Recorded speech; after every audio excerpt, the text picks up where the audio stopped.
आपको बता देता हूँ कि इसमें हम जानते हैं इलेक्ट्रोमैग्नेटिक वेव होती है, उसमें एक इलेक्ट्रिक फील्ड होती है और एक मैग्नेटिक फील्ड होती है ना। तो इलेक्ट्रिक फील्ड और मैग्नेटिक फील्ड होती है और ये एक दूसरे के परपेंडिकुलर डायरेक्शन में, इलेक्ट्रिक फील्ड और मैग्नेटिक फील्ड होती है और ये एक दूसरे के परपेंडिकुलर डायरेक्शन में ऑसिलेट करती हैं। एक मिनट मैं बोलता हूँ।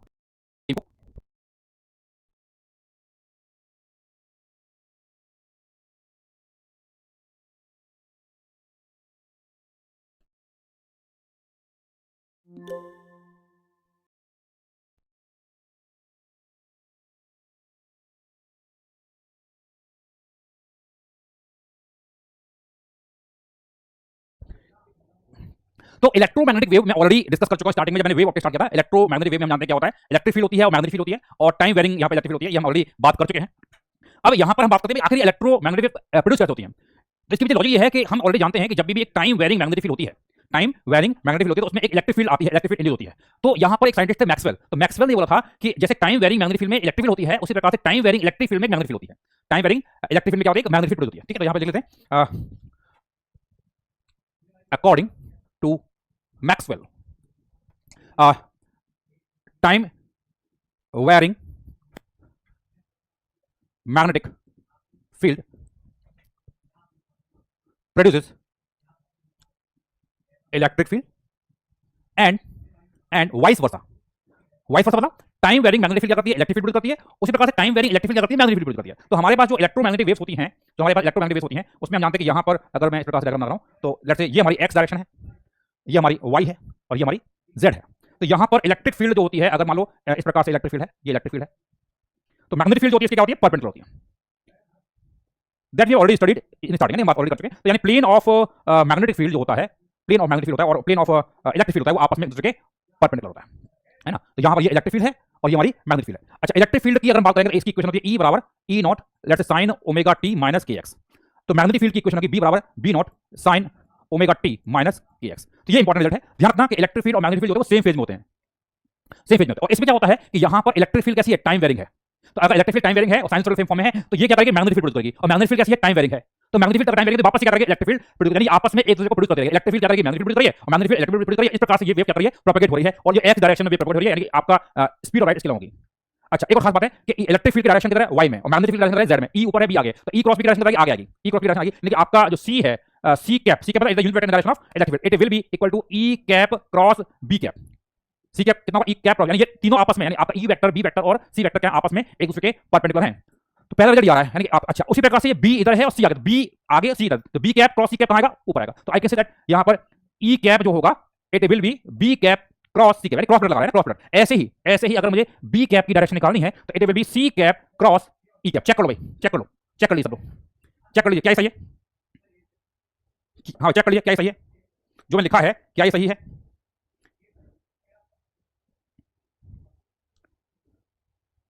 हाँ जी,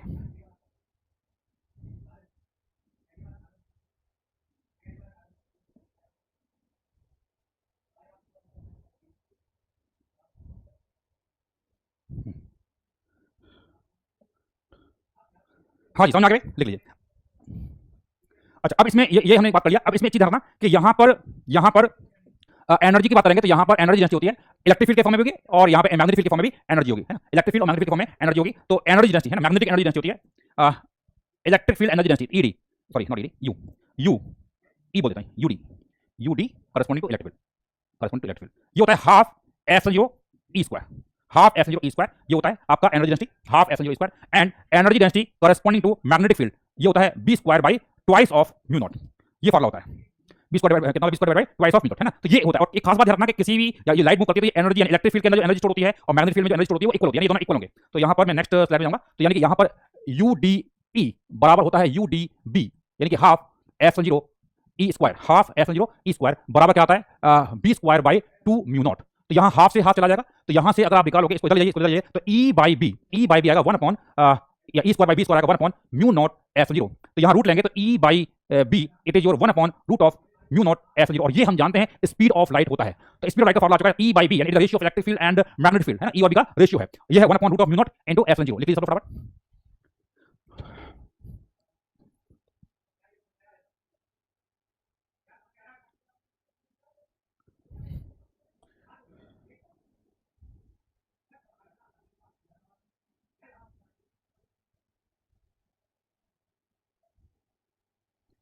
समझ आ गया? अब देखो यहाँ पे मैंने ई बाई बी लिखा हुआ है, तो आपका जो ई और बी क्या है इस एग्जांपल में, ई और बी है, इट में भी पीक वैल्यू और इट में भी आरएमएस वैल्यू, यानी कि यहाँ पर आई कैन राइट, रेशियो है, तो सी बराबर हम लिख सकते हैं यहाँ पे E naught by B naught, या इसको मैं E R M S divided by B R M S भी लिख सकता हूँ, क्योंकि हम जानते हैं आरएमएस वैल्यू होती है भाई ई आर एम एस कितना आएगा, E naught by root two, और बी आर एम एस जो आएगा ये है B naught by root two, ये हम जानते हैं फॉर्मूला, ये फॉर्मूला है ना, ये है, और इसको रख देंगे तो एक ही बात है, that is equal to 1 upon root of mu naught into F 0, ठीक है, ये है। अब देखिए अगर मान लो कुछ some medium is present, if some medium is present, तो स्पीड ऑफ लाइट v हो जाएगा 1 upon root of mu R into mu naught epsilon R into epsilon, तो ये 1 अपॉन दिस थिंग, तो ये हो जाएगा c divided by root of mu R into epsilon R, ये है, तो c divided root of mu R epsilon है ना भाई, बाकी तो 1 अपॉन रूट ऑफ म्यू, ये हमारा स्पीड होगा ना c, तो c बराबर इतना आ गया, तो बेसिकली और हम जानते हैं ये होता है c divided by mu, what is mu, mu है रिफ्रैक्टिव इंडेक्स, तो यहां पर refractive index it is mu, it will root of mu R into epsilon R, है ना, तो ये सब स्टैंडर्ड रिजल्ट्स हैं, जेईई मेंस में इन पर बेस्ड क्वेश्चन आते जाते हैं, है ना, सीधा फार्मूला कर देगा भाई म्यू आर दे देगा, एप्सिलॉन आर दे देगा, और पूछ लेगा what is the refractive index, है ना, ये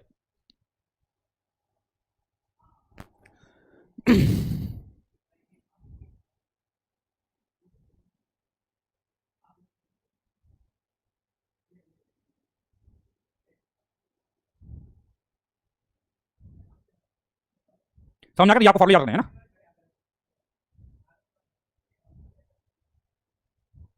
लिख लिया?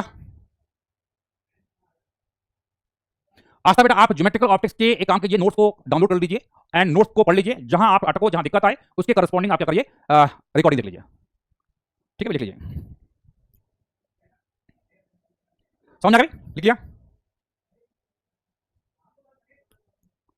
तो यहां पर अच्छा एक और चीज है, इसको आप वेक्टर फॉर्म में लिख सकते हो एग्जांपल में, यहां पर चीज इसको चाहे तो वेक्टर फॉर्म में भी लिख सकते हो इलेक्ट्रिक को, तो यहां आएगा जे कैप इस एग्जांपल के लिए, और यहां आएगा के कैप, है ना, ये वाई में ही है, तो वेक्टर फॉर्म में भी इसको इस प्रकार से आप लिख सकते हो, ठीक है,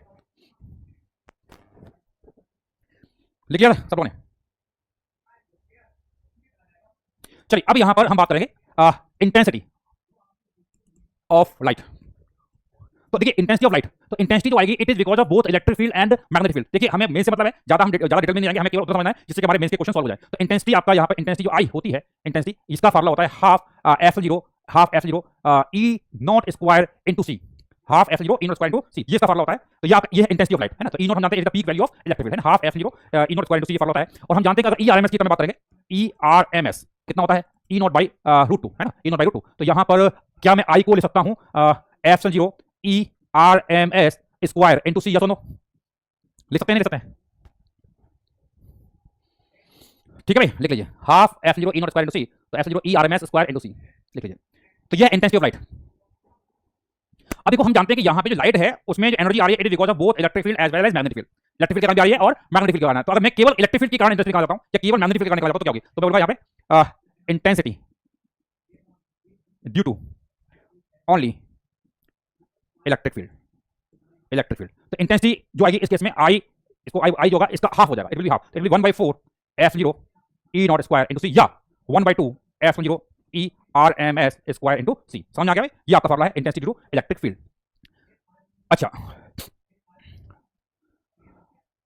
हाँ समझ आ गया, और अगर मैं कहता हूं intensity to magnetic field this is also equal to the intensity to magnetic field, दोनों बराबर आती है, लिख लीजिए, ये फॉर्मूला आपको याद रखना है,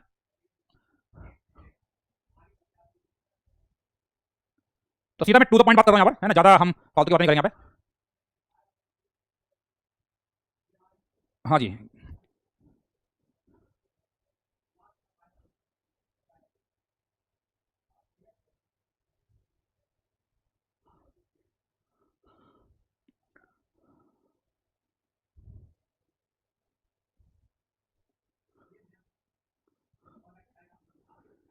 हाँ जी, अब हम यहां पर बात करेंगे एक और कॉन्सेप्ट के बारे में, और वो है डिस्प्लेसमेंट करंट, डिस्प्लेसमेंट करंट। अब डिस्प्लेसमेंट करंट क्या होता है समझते हैं, देखिए हम जानते हैं डिस्प्लेसमेंट करंट, हम जानते हैं कि अगर कोई वायर है इसमें कुछ करंट आई होता है, और यहां पर अगर मैं एक लूप लेता हूं इस प्रकार से एम्पियरल लूप, तो integral of B dot DL ये होता है mu not times of I, ये हम जानते हैं, बी डॉट डीएल कितना म्यू टाइम्स ऑफ आई, ये हम जानते हैं, है ना, तो यहां पर इस प्रकार से अगर हम निकालना चाहेंगे तो बी डॉट डीएल होता है B into 2 pi R, that is your mu not times of I, तो बी की वैल्यू आती है mu not I divide by 2 pi R, ये हम जानते हैं। अब देखो जो ये मैंने लॉ बताया था एम्पियर्स लॉ, इसको हम ये बताते हैं कि यहाँ पे आई क्या है, what is I, the current passing through this loop, इस लूप के सरफेस से जो करंट है वो है, तो अगर मैं यहाँ पर ये सरफेस लिया कुछ इस प्रकार से लेता हूँ, सरफेस मैंने इस प्रकार दिया है, तो मुझे मालूम है कि जितना करंट इससे पास हो रहा है वही इससे पास होगा, जितना करंट इससे पास हो रहा है वही इससे पास होगा। लेकिन इन दोनों केस में हमारा आंसर इस पॉइंट पर, अगर ये आर डिस्टेंस पर, अगर मैं यहाँ बोलता हूँ ये आर डिस्टेंस पर हमें यहाँ पे मैग्नेटिक फील्ड निकाल दिया पॉइंट पर, तो सेम आंसर आएगा, क्योंकि यहाँ पे हम जानते हैं कि जितना करंट इस फ्लैट सरफेस से पास हो रहा है उतना ही इस कर्व सरफेस से पास हो रहा है, इस कर्व सरफेस भी उतना ही करंट पास हो रहा है, आंसर सेम आएगा। क्या ये बात समझ आ रही है? क्या ये बात समझ आ रही है? इसमें कोई दिक्कत किसी को? ठीक है, अब इधर देखिए, अगर मैं यहाँ पर एक कैपेसिटर ले रहा हूँ और कैपेसिटर की चार्ज की बात कर रहा हूँ, तो यहाँ पे अगर कुछ करंट आई है और यहाँ पॉइंट पी है और यहाँ पे मुझे अगर निकालना है अगर मैग्नेटिक फील्ड, तो अगर मैं यहाँ एक लूप लेता हूँ तो इसके लिए तो इंटीग्रल ऑफ हम जानते हैं बी डॉट डी एल होगा म्यू नॉट इंटू आई, तो यहाँ से बी इंटू 2 पाई आर बराबर आएगा म्यू नॉट इंटू आई, तो बी जो आएगा mu naught into I divided by 2 pi R हो जाएगा।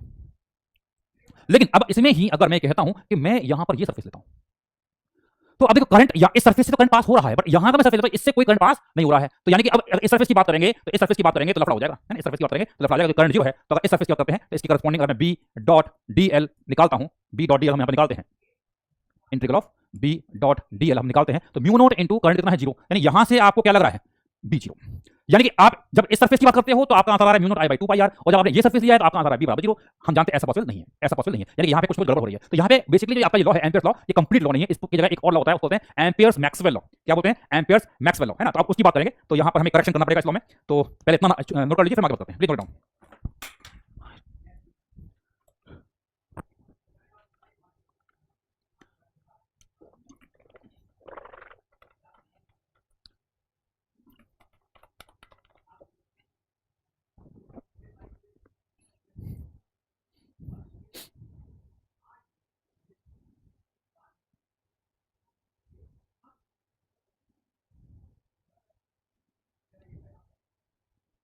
हाँ जी, लिख लिया।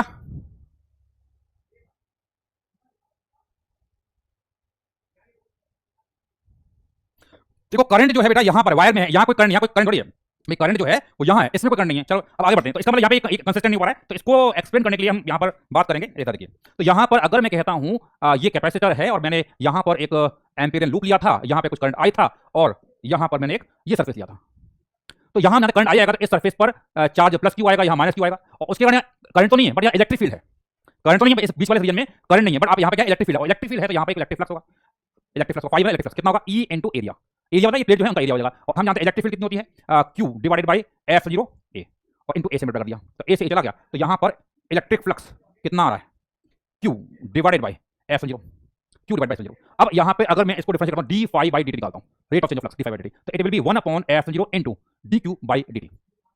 तो यहाँ पे इसको ऊपर जाएगा तो डी क्यू बाई डी क्या हो जाएगा, तो D Q by D T हमारा आ रहा है F zero D phi E by D T. तो बेसिकली ये डी क्यू बाई डी है, इसी को हम बोलते हैं क्या करंट, और ये जो करंट है इसको डिस्प्लेसमेंट करंट, क्या बोलते हैं डिस्प्लेसमेंट करंट बोलते हैं। तो इक्वल करंट एक्सेप्टिंग का, यानी कि यहाँ पे इसके करस्पॉन्डिंग ये करंट हो जाएगा। तो बेसिकली यहाँ पे डिस्प्लेसमेंट करंट का फॉर्मूला आ रहा है कितना F zero D phi E by D T, तो ये आपका डिस्प्लेसमेंट करंट आ चुका है। तो आपका जो एम्पियर्स लॉ है अब हो जाएगा बी डॉट डी एल बराबर mu not I C plus I D. तो यहाँ आई सी क्या है, आई सी है हमारा ये आई सी कंडक्शन करंट, और आई डी क्या है डिस्प्लेसमेंट। ये आपका कंप्लीट पिक्चर है, इसको हम बोलते हैं एम्पियर्स मैक्सवेल लॉ,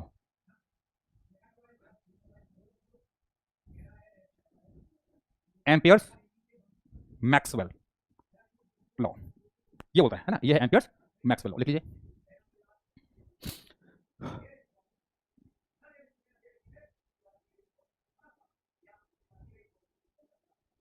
समझ आ गई, लिख लीजिए। और आई डी की वैल्यू जानते हैं F zero D phi by D T, तो आपका फॉर्मूला हो जाएगा integral of B dot D L बराबर है mu not I C plus F zero D phi E divided by D t.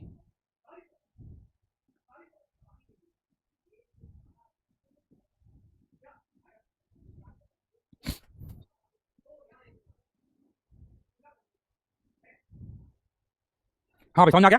और इनकेस ऑफ कैपेसिटर हम जानते हैं जो आईसी होता है, इनकेस ऑफ कैपेसिटर जो कैपेसिटर की चार्जिंग हो रही है ना, तो इस केस में हम जानते हैं इस केस में आपका आईसी जो है वो है D Q by D T, क्योंकि हम जानते हैं कि यहाँ पर जितना चार्ज जमा आईसी के बराबर है ना। तो हम बात करेंगे in case of capacitor, capacitor case में आईसी जो है it is D Q by D t, और यहाँ पर ये आई डी के भी बराबर आ रहा है। तो यहाँ इस एग्जाम्पल में आईसी बराबर क्या आ रहा है, आईडी आ रहा है। किसकी बात हो रही है, in case of capacitor. Her case में ऐसा नहीं होगा, केवल इस केस में हो रहा है। तो आईसी बराबर आईडी आ रहा है, मतलब इसका मतलब ये हुआ कि यहाँ कंडक्शन जब करंट इसमें है तो आईसी बन जाएगा, यानी अगर मैं सरफेस ये लेता हूँ तो हमारा आईसी और सरफेस ये वाला लेते हैं तो हमारा क्या हो जाएगा आई डी हो जाएगा, आई डी हो जाएगा, ठीक है आई डी, ये इसका मतलब हुआ। लिख लीजिए, ठीक है लिख लीजिए बराबर।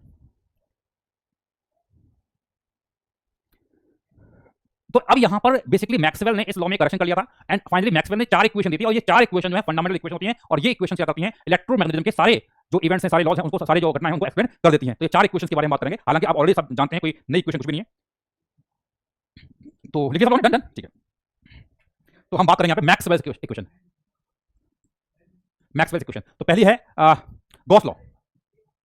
Gauss law in electrostatics. कुछ भी नया नहीं है, बस मैं लिख रहा हूं सारा इक्वेशन। तो integral of E dot DS, हम जानते हैं Q inside by F zero होता है। यह है आपका गॉस लॉ ऑफ इलेक्ट्रोस्टैटिक्स। तो this is our first equation of Maxwell. दूसरा है गॉस लॉ इन मैग्नेटिज्म। तो ये जो है, ये क्या बता रहा है? Gauss law, it is integral of B dot DS, ये होता है जीरो। यानी कि यहां पे इंटीग्रल बी डॉट डीएस, तो ये अगर जीरो आ रहा है, इसका मतलब ये बताता है कि कभी भी यहां पे मैग्नेट में मोनोपोल एग्जिस्ट नहीं करते हैं। यानी नॉर्थ पोल और साउथ पोल हमेशा रहेंगे तो साथ साथ रहेंगे, अदरवाइज क्या कहते हैं, अकेले एग्जिस्ट नहीं करेंगे। तो यहां पर इसका मतलब ये हुआ मोनोपोल्स डू नॉट एग्जिस्ट, है ना, इन मैग्नेटिज्म, है ना। नॉर्थ पोल और साउथ पोल हमेशा साथ साथ होते हैं, ये इसका मतलब हुआ।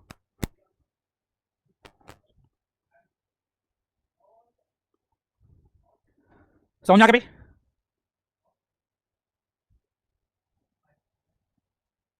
डन डन, लिया। तो ये दो है। और थर्ड लॉ है हमारा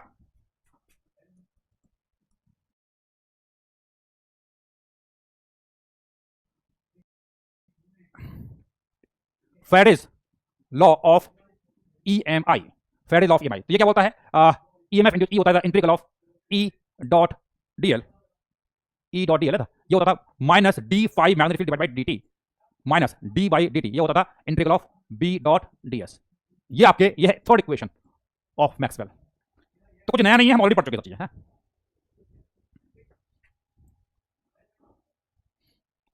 लिख लीजिए, समझ आ गया भाई? और यहां पर फर्स्ट फोर्थ लॉ जो है, इट इज योर एम्पियर्स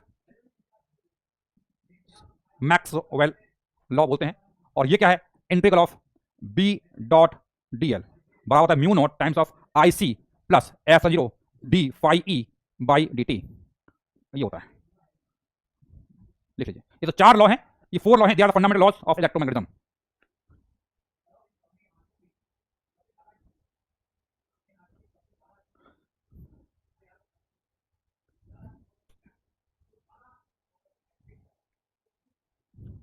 लिख लीजिए।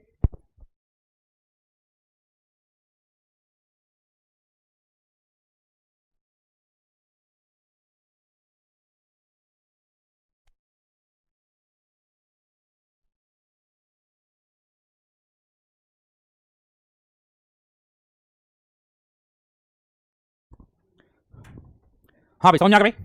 तो ये है हमारा कंप्लीट इलेक्ट्रोमैग्नेटिक वेव। बाकी आप इसके क्वेश्चन से कर लीजिए, है ना, क्वेश्चन हैं, और जब क्वेश्चन करोगे तो चीजें और समझ आएंगे, है ना।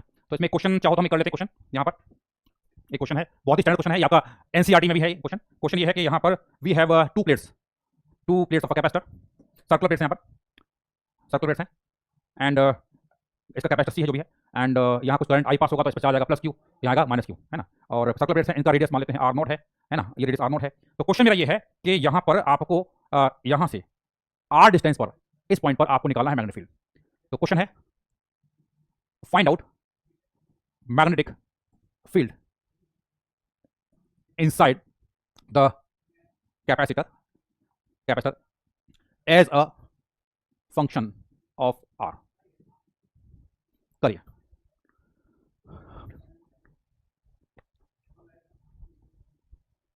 कर लीजिए फटाफट।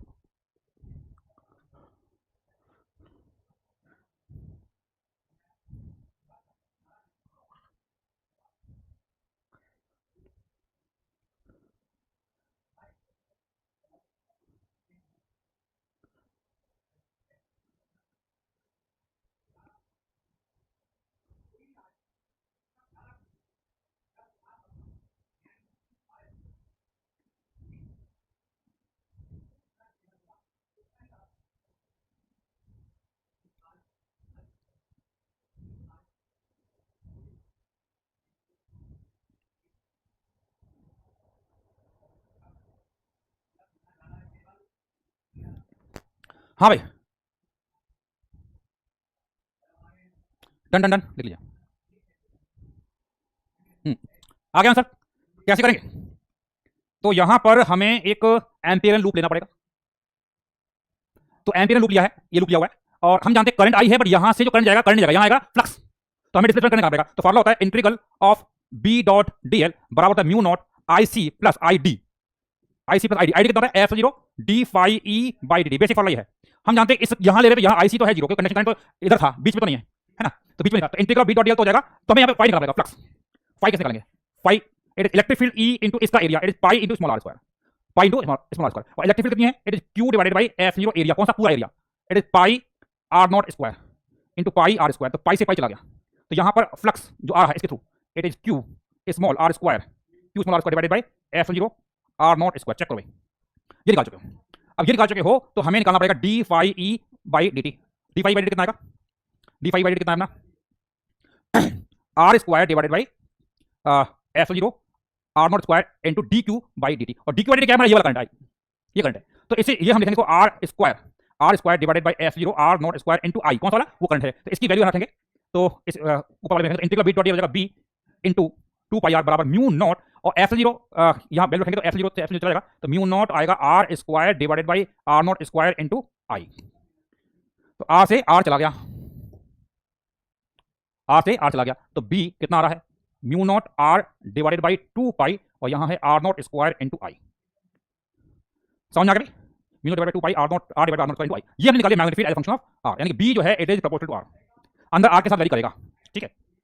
और हम जानते हैं कि अगर कोई कैपेसिटर और करंट आ रहा है, तो करंट अगर कोई चार्जिंग ऑफ कैपेसिटर केस लेते हैं, तो करंट जो है टाइम वेरिंग होता है, और करंट टाइम वेरिंग होता है, करस्पॉन्डिंग मैग्नेटिक फील्ड भी यहाँ पर टाइम वेरिंग होगी, और मैग्नेटिक फील्ड टाइम वेरिंग है, क्यों मैग्नेटिक फील्ड टाइम वेरिंग है, क्योंकि यहाँ पे इलेक्ट्रिक फील्ड टाइम वेरिंग है, तो यहाँ पर हम जानते हैं कि इलेक्ट्रिक फील्ड है Q बाई ए F0, और Q होता है Q नॉट 1 माइनस e की power minus T by toe divided by A F0, यह है इलेक्ट्रिक फील्ड, तो यहाँ पे इलेक्ट्रिक फील्ड जो है टाइम वेरिंग है, टाइम का फंक्शन है, तो हम जानते हैं कि यहाँ पे मैग्नेटिक फील्ड आ रही है, तो हमने कहा था मैक्सवेल ने क्या बोला था, जैसे मैग्नेटिक फील्ड क्या करती है, इलेक्ट्रिक फील्ड करती है, time varying magnetic field electric field करती है, तो यहाँ पर हम क्या कर रहे हैं, टाइम वेरिंग इलेक्ट्रिक फील्ड क्या कर रही है, मैग्नेटिक फील्ड प्रोड्यूस कर रही है, उसका फॉर्मूला निकाल लिया है, तो बी भी क्या होगा, फंक्शन ऑफ सम टाइम होगा, समझा गया, तो ये हमने प्रूव कर दिया कि यहाँ पर क्या हो रहा है, एक टाइम वेरिंग इलेक्ट्रिक फील्ड जो है, टाइम वेरिंग इलेक्ट्रिक फील्ड क्या कर रही है, एक मैग्नेटिक फील्ड को प्रोड्यूस कर रही है। This concept clear, this concept clear, समझ आ गया, लिख लीजिए। तो यही क्या है, मैक्सवेल ने बोला था कि time varying electric field produce magnetic field and vice versa, है ना। तो ई अगर टाइम का फंक्शन है तो ये क्या करेगा, मैग्नेटिक फील्ड प्रोड्यूस करेगा, खत्म, ये बोल सकते हैं। चलिए लिख लिया, हाँ जी। अब इसमें एक और छोटा टॉपिक है, पॉइंटिंग वेक्टर, इसको हम एस से रिप्रेजेंट करते हैं, इसका फॉर्मूला है 1/μ0 E क्रॉस B, अच्छा पॉइंटिंग वेक्टर ये है, तो एस बराबर है this thing 1/μ0 E cross B, तो एस क्या है, व्हाट इज एस, ये है आपका energy flow per unit time per unit area. अब इसमें क्वेश्चन क्या आ सकता है, मैं आपको इलेक्ट्रिक फील्ड दे दूंगा, मैं आपको मैग्नेटिक फील्ड दे दूंगा, आप एस निकाल सकते हो, इलेक्ट्रिक फील्ड वेक्टर फॉर्म दे दिया, मैग्नेटिक फील्ड वेक्टर फॉर्म दे दिया, तो उसके करस्पॉन्डिंग आप क्या करते हो, एनर्जी फ्लो की डायरेक्शन आप निकाल सकते हो, ठीक है, तो एनर्जी की डायरेक्शन फ्लो हो रही है, बेसिकली इट इज इनडायरेक्टली, जो पॉइंटिंग वेक्टर है it indirectly give the direction of wave propagation of light, light के वेव प्रोपगेशन को बताता है, ठीक है, इतना फॉर्मूला याद कर लीजिए, कुछ भी नहीं है।